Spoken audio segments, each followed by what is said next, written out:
सपना एक देखोगे मुश्किलें हज़ारों आएंगी, वो मंज़र ही कितना खूबसूरत होगा जब कामयाबी शोर मचाएगी। तो हेलो माय यूट्यूब फैमिली, कैसे हो आप सभी? आई होप अच्छे होंगे, खुश होंगे, स्वस्थ होंगे। तो ये जो वीडियो है ये शुरू कर रही हूँ मैं मंडे की दोपहर से। तो मौसम बहुत अच्छा हो रहा था तो मैंने सोचा चलो आपको कुछ प्लांट दिखा दूँ अपने, जो काफ़ी हरे भरे हो रहे हैं। और अगर आपको इसके बारे में जानना है कि ये हरे भरे इतने स्वस्थ, इतने खिले खिले कैसे हैं, तो आप प्लीज़ मुझे कमेंट कीजिए। मैं एक वीडियो इस पे बना के डाल दूँगी कि मैं इनको कौन सी खाद देती हूँ, किस समय पानी देती हूँ, किस समय क्या करती हूँ, इनकी पूरी केयर के बारे में। तो ये जितने भी आपने अभी प्लांट देखे हैं, सारे कटिंग से लगाए हुए हैं, बहुत आसानी से ग्रो हो जाते हैं, बहुत ही ज़्यादा खूबसूरत लगते हैं। और देखिए आपको एक चीज़ दिखाती हूँ, शायद आपने ना देखी हो। ये है स्नेक प्लांट और इसमें एक लीव निकली हुई है, यहाँ पर आप देख सकते हो। और इस लीव के चारों तरफ छोटे छोटे फूल हैं, यानी ये कलियां हैं, अभी खिले नहीं है। जब खिलेंगे जब और दिखाऊंगी मैं आपको। और इनमें बहुत खुशबू आ रही है, मैंने फ़र्स्ट टाइम ऐसा देखा है स्नेक प्लांट में ये चीज़। तो बस अब आ गई हूँ मैं किचन के अंदर और मैं कर रही हूँ खाने की तैयारी, शाम के खाने की तैयारी कर रही हूँ मैं ये। और दोपहर के 3 बज रहे हैं। तो दोपहर में इसलिए कर रही हूँ कि बस हमारा प्लान आज ये था कि आज हम कहीं बाहर जाएंगे, क्योंकि मौसम बहुत अच्छा हो रहा है। और ऐसे में जो है कहीं ना कहीं जाने का मन तो करता ही है। बच्चे बहुत ज़्यादा जिद कर रहे थे बाहर जाने की भी, तो मैंने सोचा चलो आज निकला ही जाए। तो मंडे का दिन था तो मैंने प्लानिंग की कि हम जाएंगे काली पलटन के मंदिर। आजकल इसके पापा आ रहे हैं थोड़ा लेट, तो शाम को बच्चे नहीं जा पाते कहीं पर भी। तो मैंने सोचा चलो ठीक है चलते हैं, लेकिन जाने से पहले हम लोगों के लिए बहुत सारे काम हो जाते हैं। बच्चों का क्या है, बच्चे तो एकदम झटपट तैयार हो जाएंगे और हम लोगों के लिए बहुत सारे काम हो जाते हैं। तो मुझे पता था मंडे है, लेट हो जाएंगे आने में। तो मैंने सोचा कि शाम के खाने की तैयारी करके चली जाती हूँ, जितनी हो जाए उतना अच्छा है। रोटी आके सेक लूँगी और जितनी ज़रूरत होगी उतनी।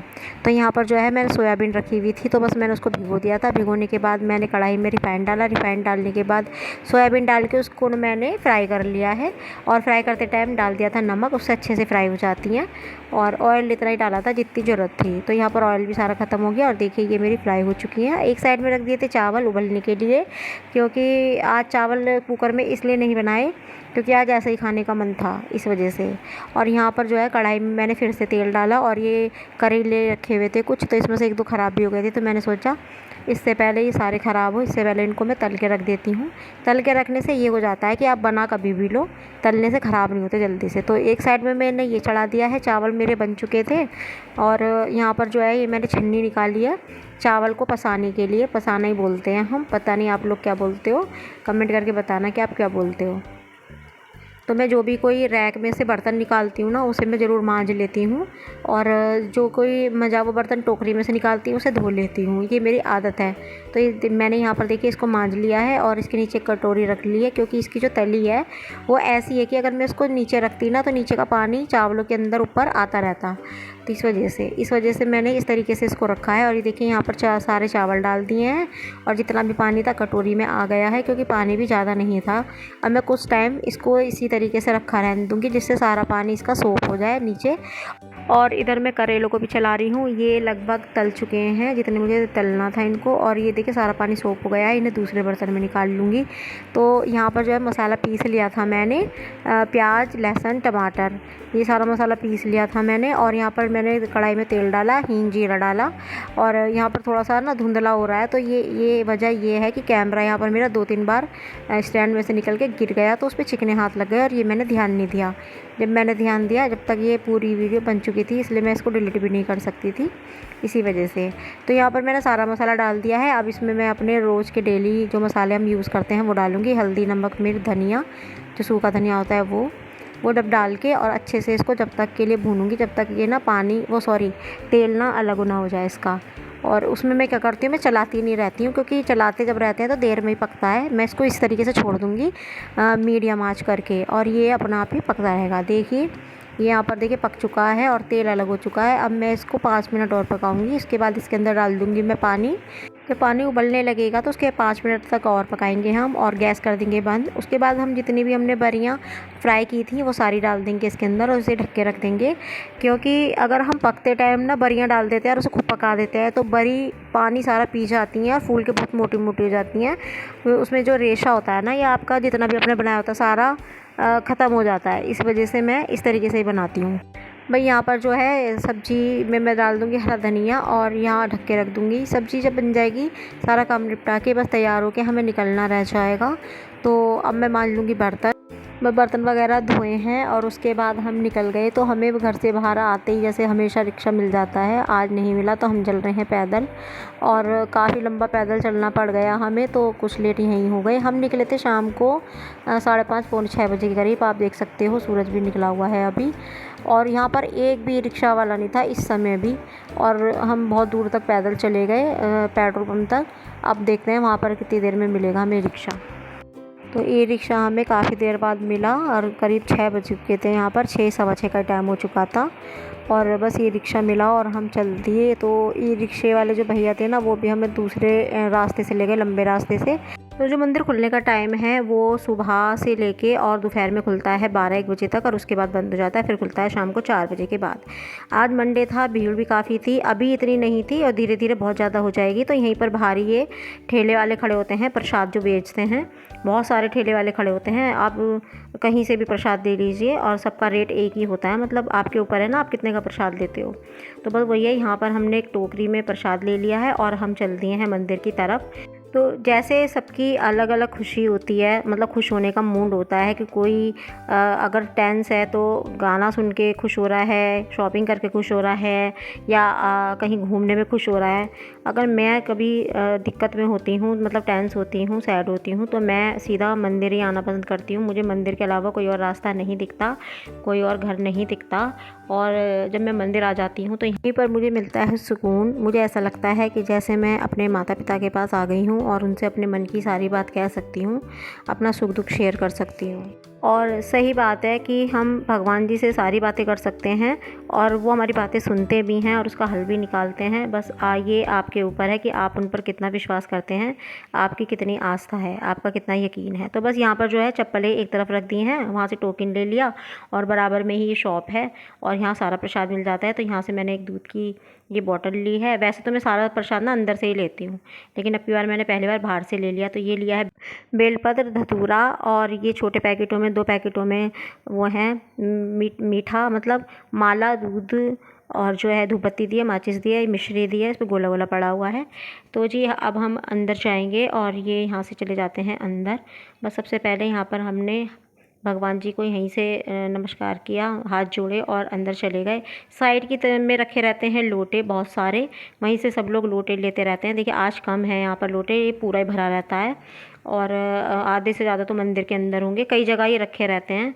तो बस यहाँ से जो है हम लेंगे लोटों में अंदर जल लेंगे। तो जल लेने से पहले जो है ना, हम अपने लोटों को धो लेना चाहिए। बेशक मंदिर के हैं लेकिन सभी लोग चढ़ाते हैं इससे, तो एक बार ज़रूर धो लेना चाहिए। क्योंकि साइड में ही ना, जहाँ पर टंकियाँ हैं, यहाँ पर साइड में ही मट्टी का एक कुंड सा बना रखा है।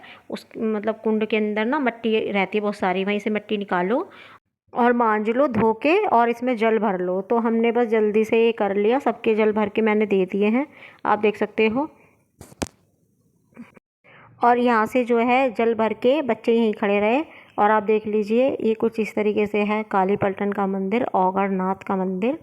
और देखिए यहाँ पर बच्चों को यहाँ खड़ा कर दिया है क्योंकि अभी हमें यहाँ से चंदन की सना है। यहाँ पर हमने एक फ़ोटो क्लिक करा ली क्योंकि बाद में ना ऐसे ही हो जाता है, और जो हुआ अच्छा हुआ क्योंकि बाद में बहुत लेट हो गए थे।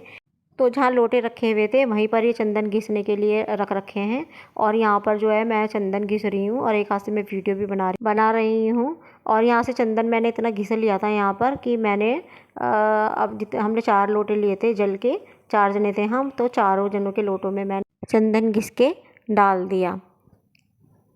यहाँ पर ईशिका ने एक वीडियो शूट करी कुछ इस तरीके से, और हम लोग आगे निकल गए थे कि लाइन में लग जाते हैं पहले ही।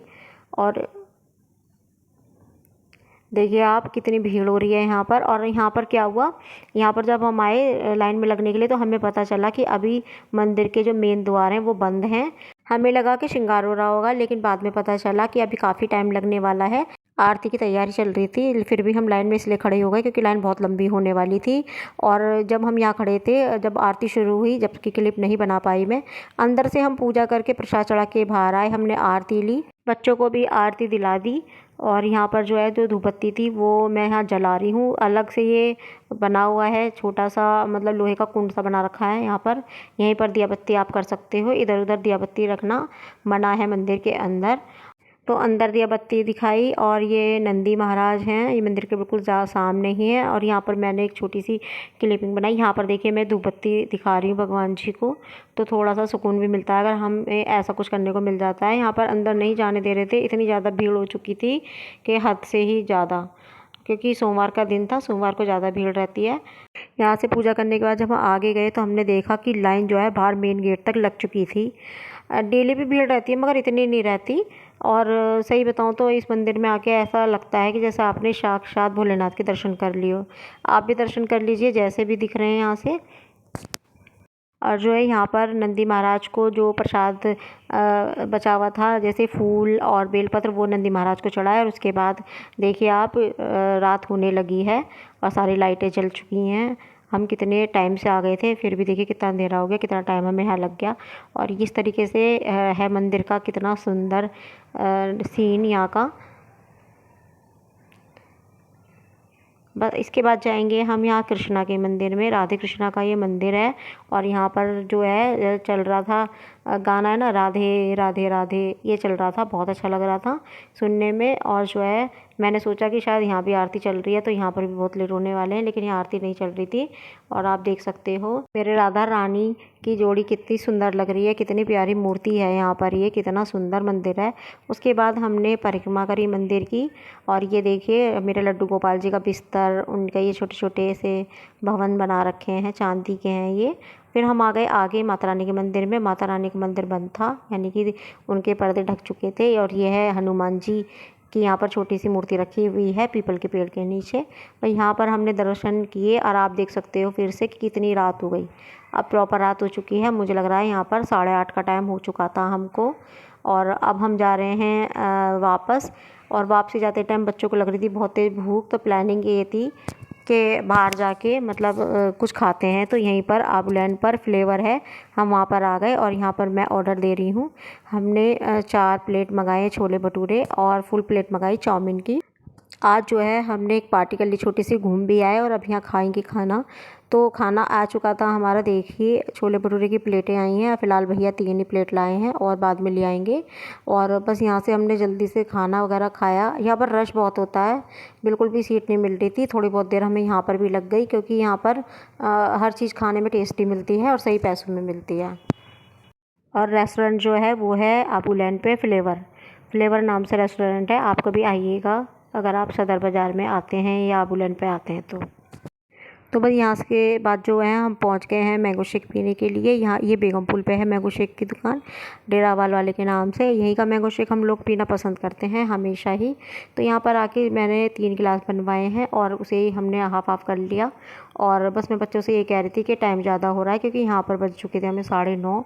मैंने बोला जल्दी पी लो क्योंकि लेट हो रहे थे। फर्स्ट टाइम हमें ऐसा हुआ है कि मैं और बच्चे ही थे साथ में और हम इतना लेट हो गए। लेकिन कोई नहीं, कभी कभी ऐसा हो जाता है। बस अच्छी बात ये थी कि बच्चे खुश हो गए थे और इन्जॉय करके गए हैं घर पे वापस। बस हमने यहाँ से जो है पिया, ख़त्म किया इसको और हम निकल गए बाहर। और हमें बाहर निकलते ही ई रिक्शा मिल गया और अब हम चल दिए अपने घर के लिए। और गाइस बस यही था मेरा एक छोटा सा व्लॉग। अगर आपको पसंद आया हो किसी भी वजह से तो प्लीज़ लाइक एंड शेयर कीजिएगा, चैनल को सब्सक्राइब कर दीजिएगा। मिलती हूँ नेक्स्ट वीडियो में, तब तक के लिए bye bye and take care.